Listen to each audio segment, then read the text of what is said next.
Hello दोस्तों, स्वागत है आपका हमारे YouTube चैनल फहमीद एकेडमी में।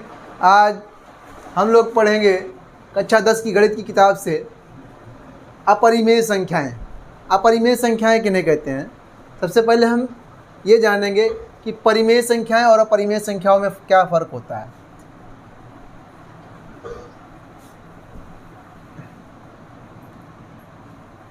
परिमेय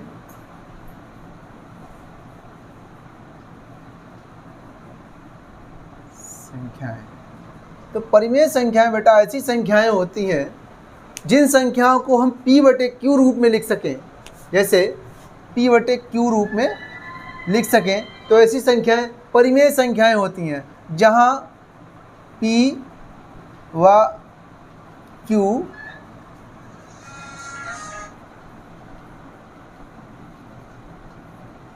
पूर्णांक हैं तथा q नॉट इक्वल टू 0। ऐसी संख्याओं को जिनको हम p/q रूप में लिख सकें, जहाँ p व q क्या है?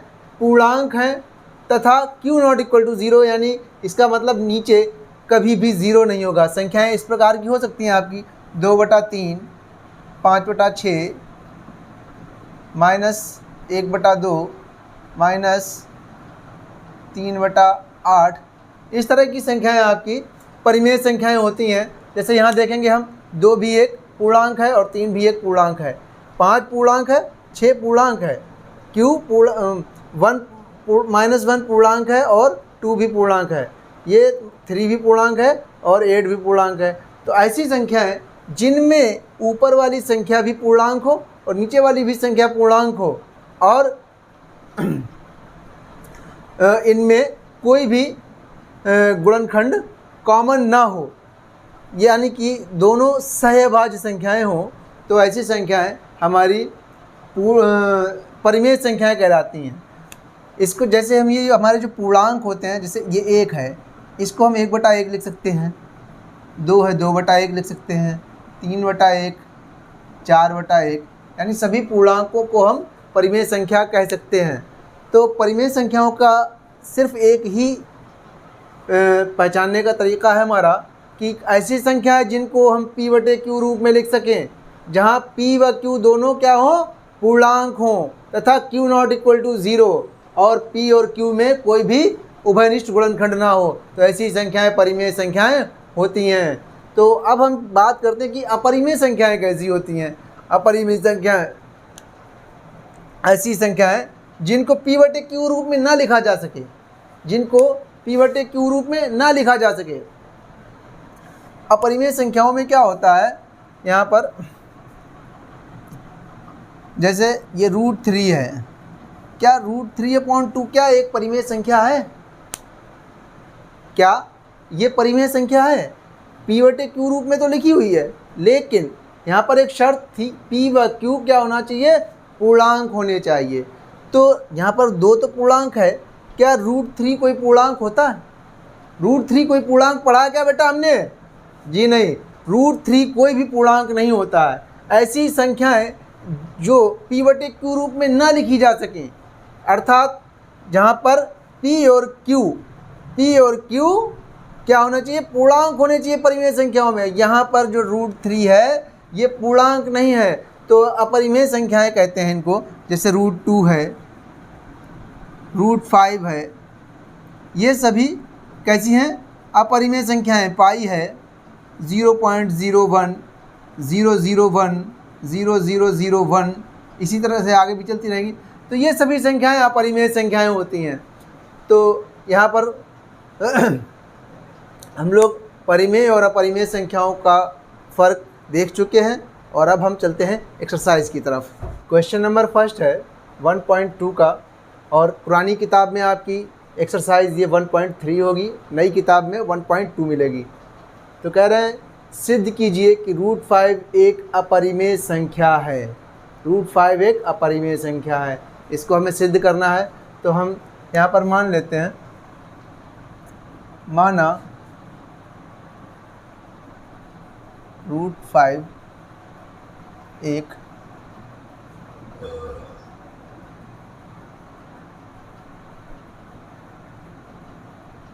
परिमेय संख्या है, ये हमने मान लिया। √5 एक परिमेय संख्या है। देखिए एक परिमेय संख्या, जबकि सिद्ध ये करना था कि यह परिमेय संख्या है। जैसे सपोज दैट कि दो फ्रूट्स लें, हम आम ले लें और सेब ले लें। हम आम को थोड़ी देर के लिए मान लेते हैं कि ये सेब है, मान लेते हैं कि ये सेब है। तो हमने उसकी क्वालिटी चेक की, आम के अंदर क्वालिटी चेक की। तो इसमें क्या क्या क्वालिटीज़ हैं, इसमें गुठली होती है, जबकि सेब में गुठली नहीं होती है। इसी प्रकार से और भी देखा हमने, इसका कलर पीला है जबकि सेब का कलर लाल होता है। तो इस प्रकार से और भी टेस्ट देखा उसका, कैसा टेस्ट होता है, सेब का कैसा टेस्ट। तो इस तरह से हमने ये देख लिया कि हाँ, इसमें आम में सारी क्वालिटीज़ जो है आम वाली हैं, सेब वाली कोई क्वालिटी नहीं मिलती है। तो अतः जो हमने माना था वो हमारी सोच गलत थी, जो हमने माना था हमारी कल्पना गलत थी। तो इसलिए ये एक आम है, तो ये हमने सिद्ध कर दिया। इसी प्रकार से ये कह रहे हैं कि √5 को सिद्ध कीजिए कि एक अपरिमेय संख्या है। हम जब जानते हैं कि √5 एक अपरिमेय संख्या है, तो हम इसको चेक करेंगे कि अपरिमेय संख्या है तो कैसे है सिद्ध करने के लिए। तो हम माना √5 एक परिमेय संख्या है, अर्थात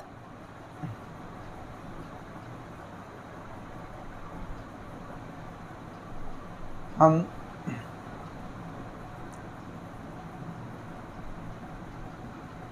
दो पूर्णांक P व Q ऐसे प्राप्त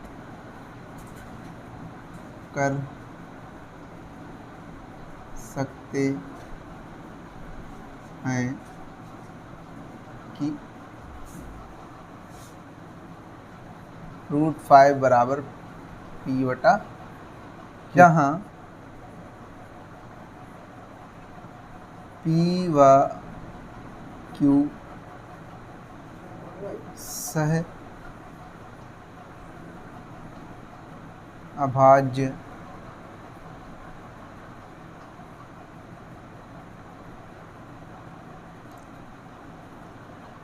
संख्याएं हैं तथा Q नॉट इक्वल टू 0।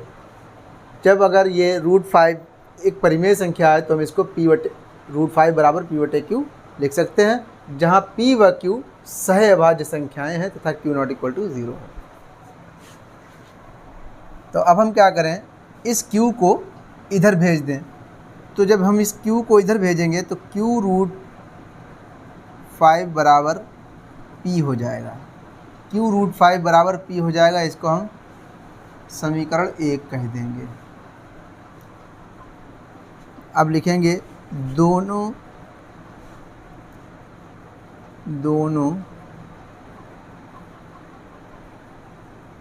पक्षों का वर्ग करने पर, दोनों पक्षों का वर्ग करने पर, जब दोनों पक्षों का वर्ग कर देंगे तो ये हो जाएगा हमारा Q² इंटू √5 का वर्ग करेंगे तो ये हो जाएगा 5 बराबर P²। तो ये हो गया हमारा 5Q² बराबर P²। देखिएगा, एक प्रमेय हम लोगों ने पढ़ रखी है कि अगर किसी संख्या का वर्ग दूसरी संख्या से विभाज्य हो तो वह संख्या भी उस संख्या से विभाज्य होगी। जैसे अगर यहाँ पर हम लिख लें कि 27 नहीं,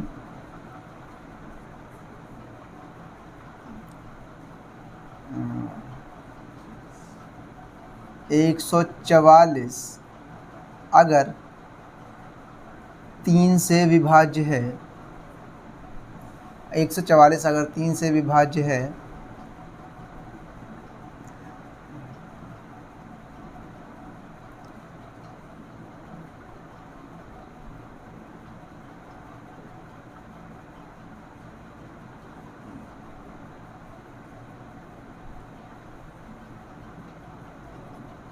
144 अगर 3 से विभाज्य है तो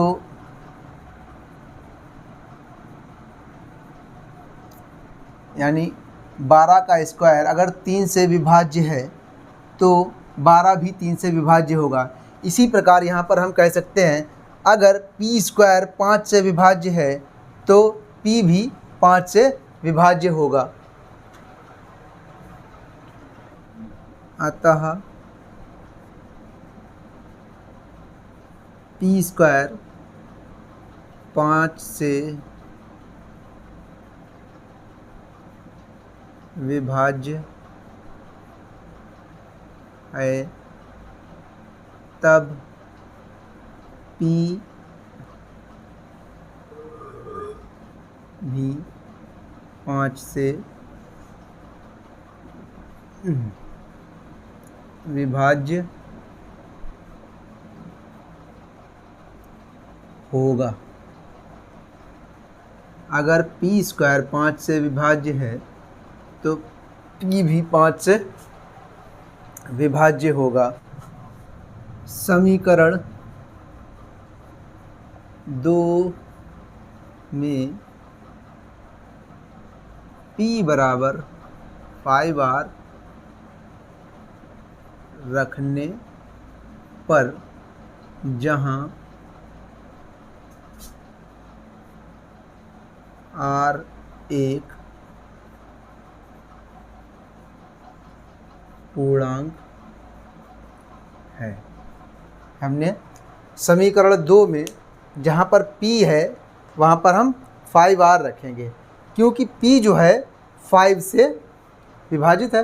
जिस तरह से हम यहाँ पर अगर ये 12 है, 12 3 से विभाज्य है, अगर जब ये 12 3 से विभाज्य है तो क्या हम इसको ऐसे लिख सकते हैं 48 गुणा 3 बराबर 48 गुणा 3 बराबर 12 की जगह पर हम ऐसे लिख सकते हैं 4 गुणा 3 ऐसे लिख सकते हैं क्योंकि 12 के फैक्टर कर लिए हमने 4 गुणा 3। जब ये 3 से विभाज्य है तो हमने यहाँ पर इसको ऐसे रख दिया 3 गुणा 4 3 का।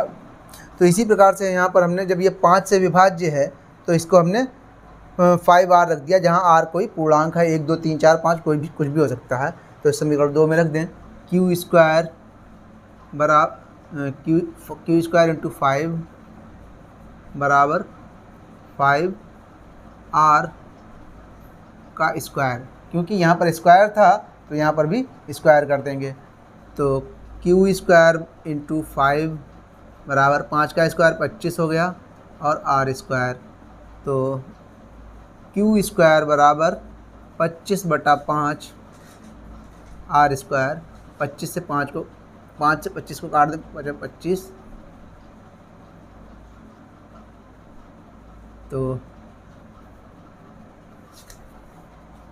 तो ये हमारा q स्क्वायर बराबर आ गया 5r स्क्वायर। तो यहाँ तक आप इसका स्क्रीनशॉट ले लें, उसके बाद हम इसको ऊपर से इरेज करके आगे करवाते हैं। यहाँ देख लें q स्क्वायर बराबर 5r स्क्वायर आ गया। इसका अर्थ क्या हुआ, जो अभी प्रमेय हम लोगों ने पढ़ी थी कि अगर किसी संख्या का वर्ग किसी दूसरी संख्या से विभाज्य है तो वह संख्या भी उस संख्या से विभाज्य होगी। जैसे यहाँ पर q स्क्वायर 5 से विभाज्य है, 5 से विभाज्य है तो इसका मतलब q भी 5 से विभाज्य होगा।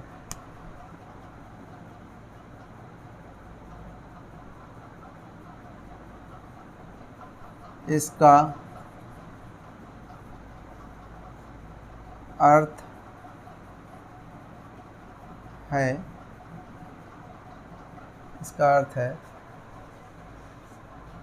q स्क्वायर 5 से विभाज्य है तब q भी 5 से विभाज्य होगा। क्योंकि क्यू स्क्वायर 5 से विभाज्य है तो क्यू भी 5 से विभाज्य होगा। अतः P व Q में कम से कम एक उभयनिष्ठ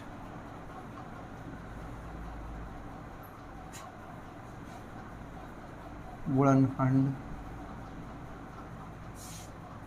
5 है। अतः जब पी स्क्वायर का भी 5 एक गुणनखंड है तथा क्यू स्क्वायर का भी एक गुणनखंड 5 है तो दोनों में एक कॉमन गुणनखंड हो गया, परंतु इससे इस तथ्य का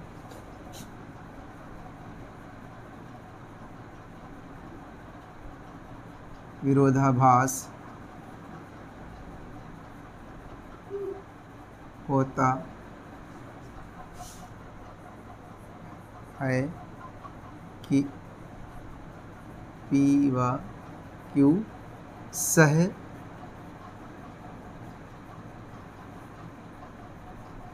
अभाज्य हैं। हमने पहले माना था कि P व Q सहभाज्य हैं और इसमें सहभाज्य का मतलब होता है कि उन दोनों संख्याओं में कोई भी गुणनखंड कॉमन ना हो, लेकिन यहाँ पर हम देखेंगे कि P में भी एक गुणनखंड 5 है और Q में भी एक गुणनखंड 5 है तो दोनों में एक गुणनखंड 5 हो गया तो ये सहभाज्य तो हुई नहीं संख्याएं, तो इसलिए यह विरोधाभास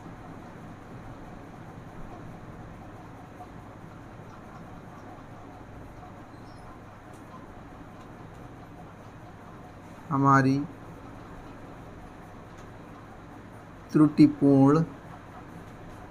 त्रुटिपूर्ण कह लें या गलत कह लें कल्पना के कारण प्राप्त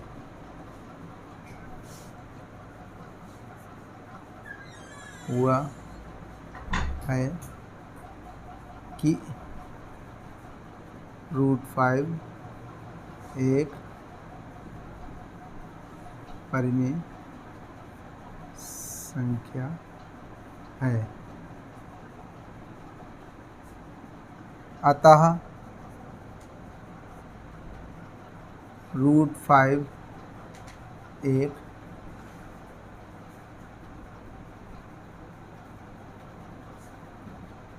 अपरिमेय संख्या है। तो इस तरह से हमने ये क्वेश्चन सॉल्व कर लिया।